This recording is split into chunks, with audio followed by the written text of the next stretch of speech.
Elephant is part of one of the largest auto insurance companies in the world with operations in 7 countries. But we only have one hometown, Richmond.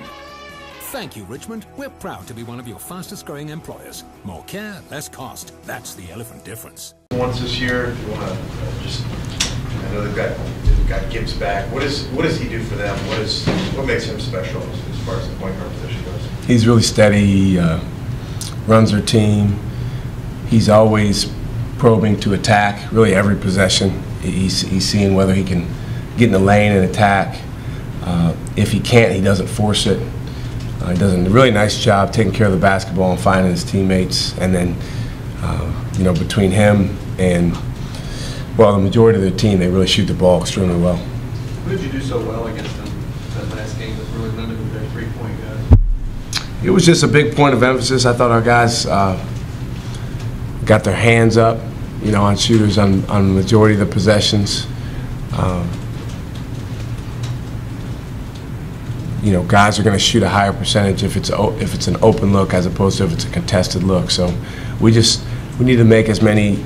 They're going to shoot threes, and you're not going to keep them from shooting threes, but we need to make as many of them contested as possible. Defense, the way you got it. Defense is obviously effort. So is offense, but there's another element to it. You're pretty creative. What kind of things do you do to try to get guys in a better place to be more effective offensively?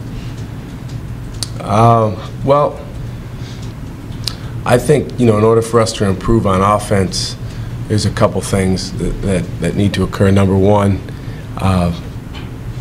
you have to have 5 guys out there that are playing with a clear head for the team goal, which on offense is to put the ball in the basket. Not any one particular guy put the ball in the basket, but for the team to score. So I think that everything has to start with that, and if there is a universal commitment to that goes a long, long way. Then from there, you have to have an aggressiveness about you to go after that, not really worrying about what happens if it doesn't work out. I think there's certainly been some avoidance at times that's affected us. And you got to work to get great shots, and then when you get great shots, hopefully you got guys that can make them. We had some shots the other day against Dayton that are certainly good looks that we'd love to have again, but that just didn't go down, including the last possession. You've had, earlier in the year, in the past years, you've gotten probably in the 60s and 70s in shot totals. More recently, it's been in the low 50s. Is that more a function of defense, or is that a function of the offense? It's a combination of things. The shot totals basically come down to the tempo of the game, so the number of possessions, how many offensive rebounds you get, because if you get 2 or 3 or 4 shots on one possession, then shot total adds up quickly. And then the turnovers that you're able to force, because, again, that increases your number of possessions and your number of chances to shoot. So, to me, that's important, but it's secondary to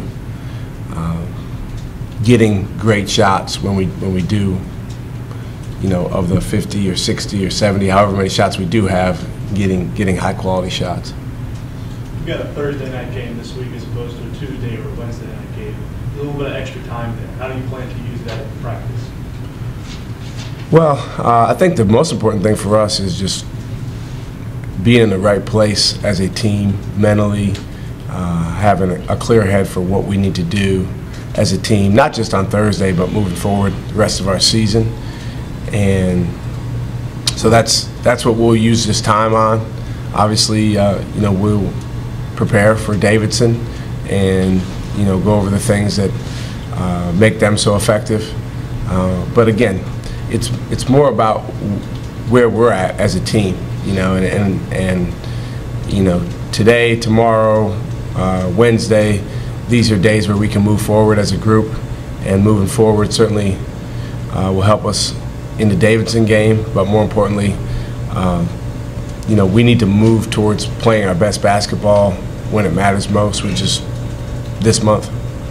Following up on that, given how tough those 2 losses were this past week, is it a pretty good week to have a late game to get in that right place mentally? It just is what it is. I mean, the schedule falls the way it does. You know, it's. I would never complain about having a day, an extra day to focus on some things internally, and you know, again, the most important thing for us is to get on the same page in terms of what we need to do, and that's at any time of year, but particularly now. It seemed like when Trey was hurt, you had a couple of guys that were almost trying to make themselves the scoring guy a little bit. And is that a good thing that they were willing, and a kind of willingness that you can channel into more offensive production from those guys?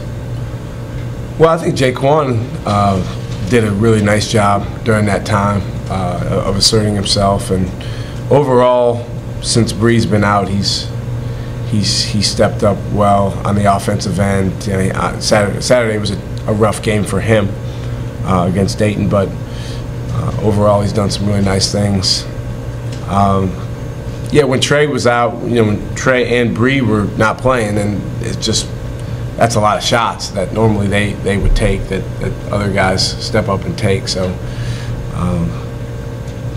but I think it's not so much about who's taking what number of shots. It's, you know, us increasing our percentage, because our shooting percentage, you know, in a lot of these close games recently, or even going back to losses we had earlier in the year, is really, really low, and that reduces your margin for error. Coach, on Saturday we'll honor our seniors. Just talk about Trey, Bree, and Jared's kind of personality, the character, and what they've meant to this program. Yeah, those guys have done terrific things here, and really we'll be sad to see them go. You always marvel at how fast it goes.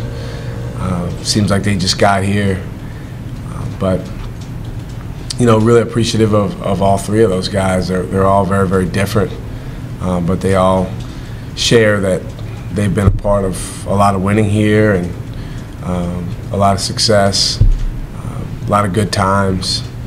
They've all contributed in different ways, significantly.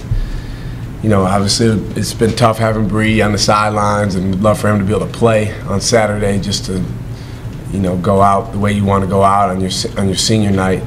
But it's not possible, and you know, the good thing is he had his surgeries on his road to recovery, and you know, excited about him coming back stronger as a basketball player.